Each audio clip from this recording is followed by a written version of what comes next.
Hello, aloha brothers and sisters, this is Kaya again. Been a while. Apologies for the somewhat delayed video. I think the 30-day self-love challenge ended probably like a week ago.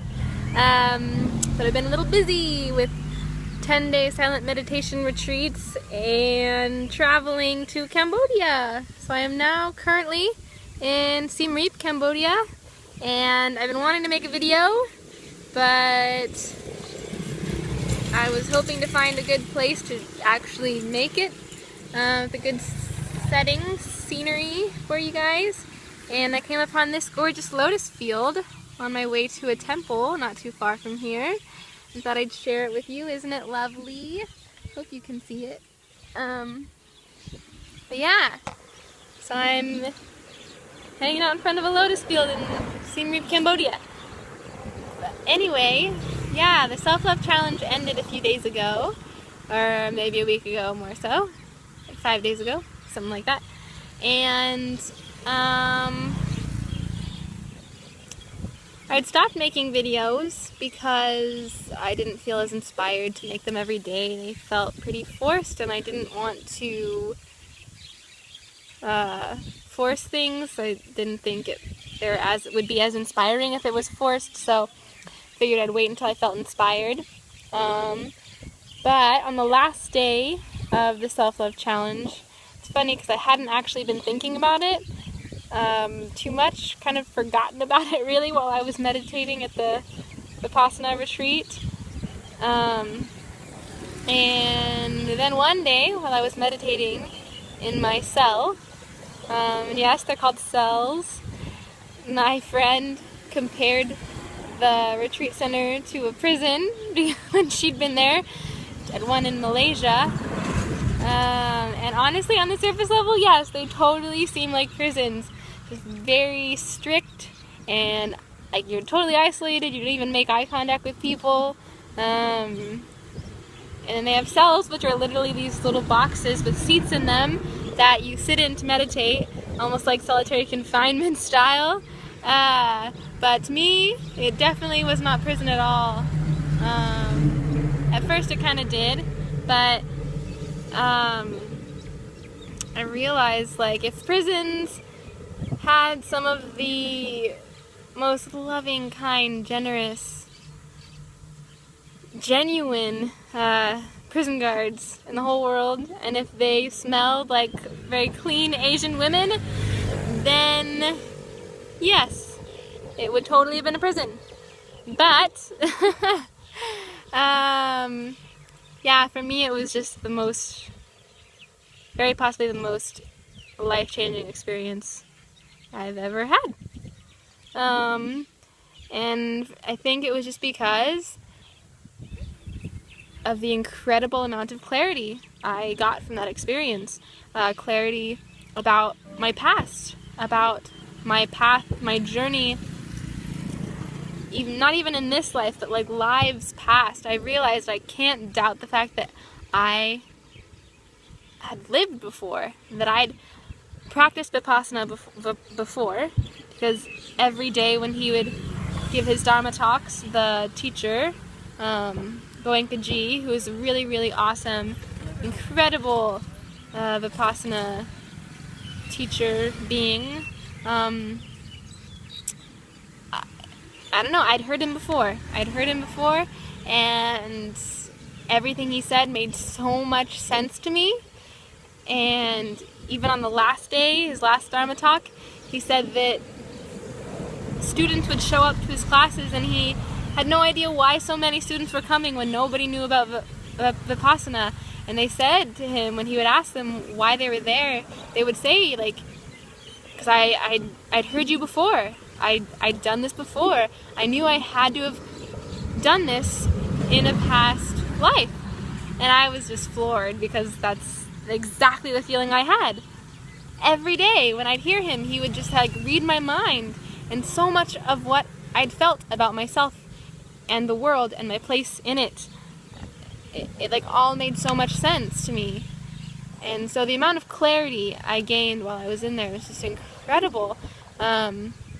not just lives past, but like my journey, this life up until this point, became incredibly clear to me, and now the path forward is incredibly clear to me, and I am so grateful to that center, to Goenka Ji, for that experience, and the most life-changing experience ever for me. And so anyway, I was, with that in mind, I was sitting in my cell one day meditating, and I think it just happened to be the last day of the 30-day self-love challenge. And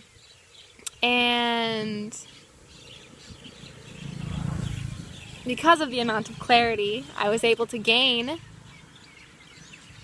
through that experience, I realized how wise I am, how much wisdom I have.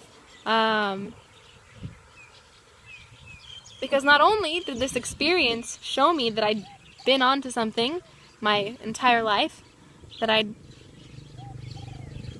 known that the truth was there somewhere, and for me it happened to be Vipassana and Buddhism, like what the Buddha teaches, that gave me that clarity. And I know that it's not the same for every other person. I don't want to preach that Buddhism is the way. It's a way, and I know I've been down that path, going down that path for a while. And so just the amount of,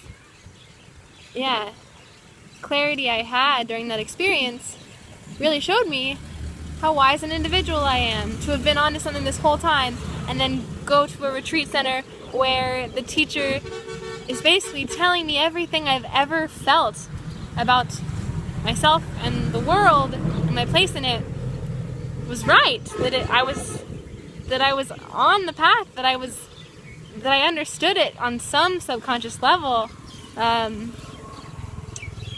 and that and so in that moment, I gave myself credit for the amount of wisdom I had, and I realized that all my decisions, even up until that moment, had brought me to that experience, to that moment. And I realized the power of my own decisions in doing so, like in giving myself credit for the wisdom I have had that brought me to the most pivotal moment, most pivotal learning experience of my life. I was incredibly empowered, and realized the amount of wisdom I had, and that I couldn't possibly doubt myself anymore.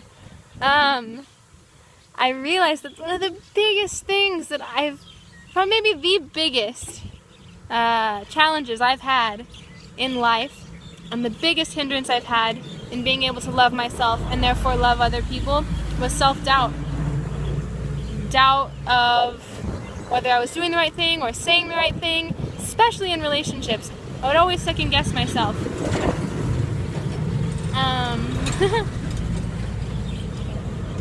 And for anyone who knows me, they probably know that I've struggled with this. I apologize for everything.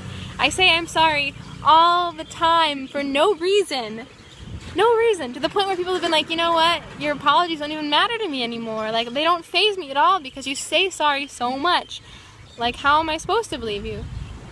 And I'd never realized that self-doubt had been such a huge hindrance in my life. But it really, really has been. But in giving myself credit for the wisdom that I've gained throughout this life and lives past, I realized I can't doubt myself. I'm never going to doubt myself ever again, because all the decisions I've made up until this point brought me to where I am. And where I am, I have no doubt, is where I'm meant to be.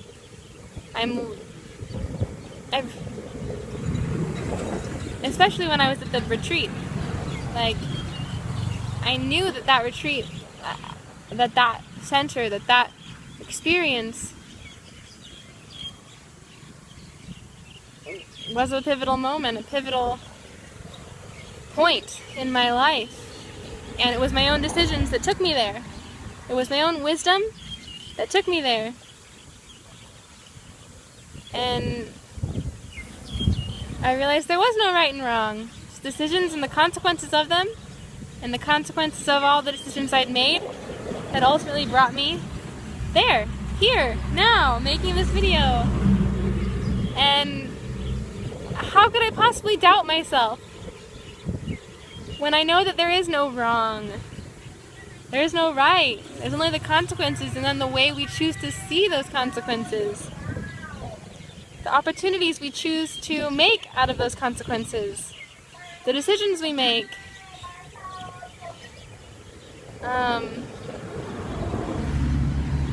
And so, yeah, never again will I doubt myself. And that's ultimately what I learned through this 30-day love challenge, 30-day self-love challenge. That we can't make a mistake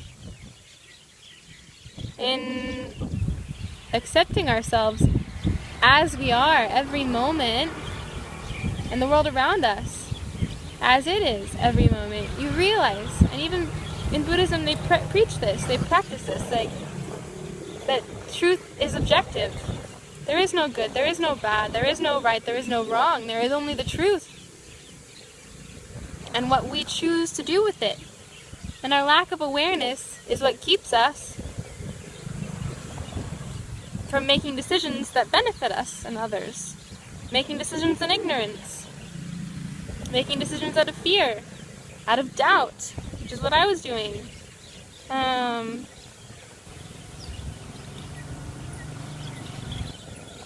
You realize that when truth is objective, you truly can't do anything wrong. You truly can't do anything wrong. Because there is no wrong. There is no right, there is only what is, and what you choose to make of it. And so that's why not only we should love ourselves, not only because we are incredible beings of immense power to choose the way we choose to live our lives, to choose our own reality, to choose to make our reality what we want it to be, and to see it how we want to see it if we have the awareness to recognize it. I hope that makes sense. But anyway, and so the reason I started this self-love challenge was because I wanted to love the world better. I wanted to be my best self for the world. And I realized I wanted other people to be able to do the same thing. Because I recognized how much we harm each other and ourselves in our inability to just love ourselves and accept ourselves as we are, for who we are. And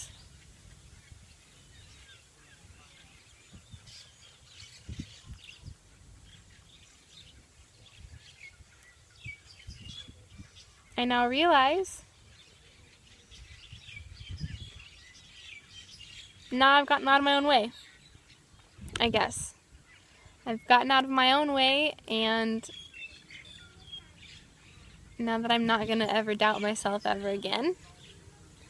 Maybe I will doubt myself, but I'll never act on it, because I realize how harmful it is.